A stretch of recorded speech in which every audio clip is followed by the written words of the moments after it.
Assalamualaikum warahmatullahi wabarakatuh. Kembali lagi bersama saya kawan-kawan di channel Agus TG dengan saya sendiri.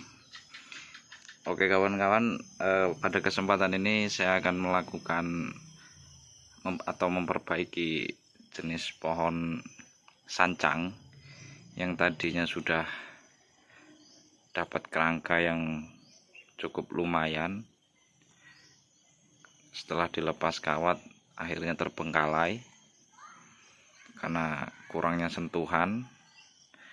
Akhirnya cabang-cabang yang tadinya sudah dikawati dan sudah digerakkan nampak turun semua seperti ini, karena mungkin beban dari daunnya yang cukup besar-besar setelah diliarkan berapa bulan, akhirnya dia nampak turun percabangannya dan harus kita lakukan pengawatan ulang lagi untuk jenis pohon sancang. Pohon ini dulunya hasil stek batang, untuk perakarannya cukup lumayan bagus, namun sedikit ada kelemahan di bagian batang utamanya yang terjadi mati seperti ini sampai ke atas.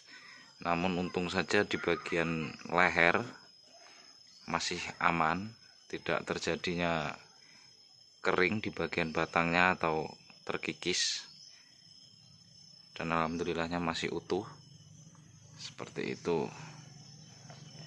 Pohon ini akan saya lakukan konsep seperti konsep awalnya, akan saya buat bergaya natural saja, tidak terlalu muluk-muluk untuk melakukan dengan konsep yang dalam arti konsep yang aneh-aneh lah atau apa. Yang jelas saya ikuti saja alur geraknya untuk pohon sancang ini, dan selalu diingat bahwa pohon sancang ini nantinya akan tampil menggunakan daun, tidak tampil gundul seperti ini, dan harus saya lakukan reposisi pengawatan menggunakan kawat dengan pola membagi kelompok setiap cabang dan anak cabangnya, agar space setiap kelompok daunnya nanti akan terlihat seperti awan-awan seperti itu ya kawan-kawan.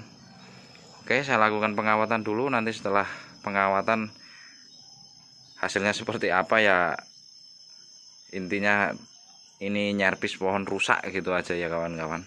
Oke, tak lanjutkan dulu untuk melakukan pengawatannya.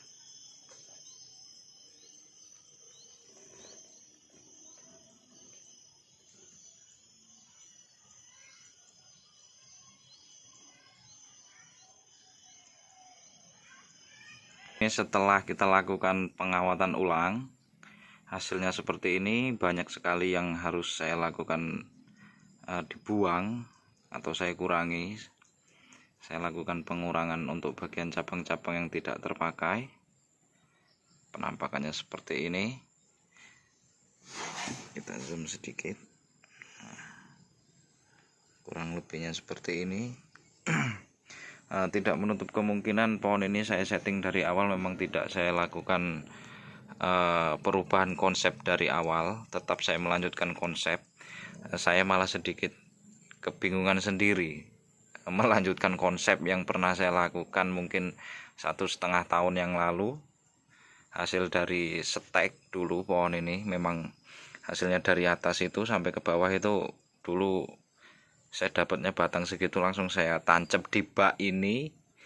Tidak pernah saya pindah-pindah, tetap hidupnya ya di bak ini, program akarnya ya di bak ini, sampai cabang-cabang segitu banyak juga ya di bak ini. Tidak pernah saya rubah-rubah atau saya lakukan grounding di karpet talang ataupun di media yang lebih besar, tidak.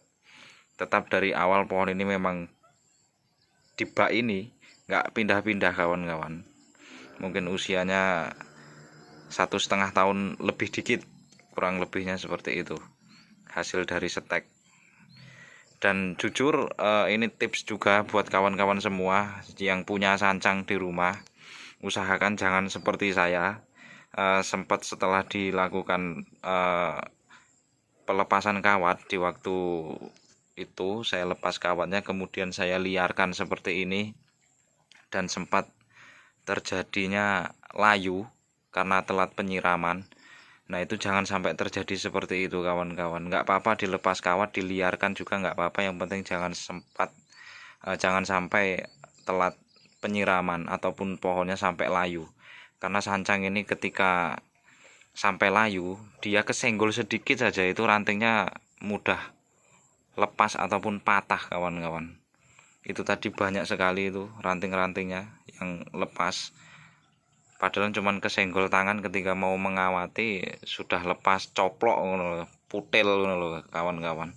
Jadi usahakan yang punya sancang jangan sampai seperti ini kejadiannya.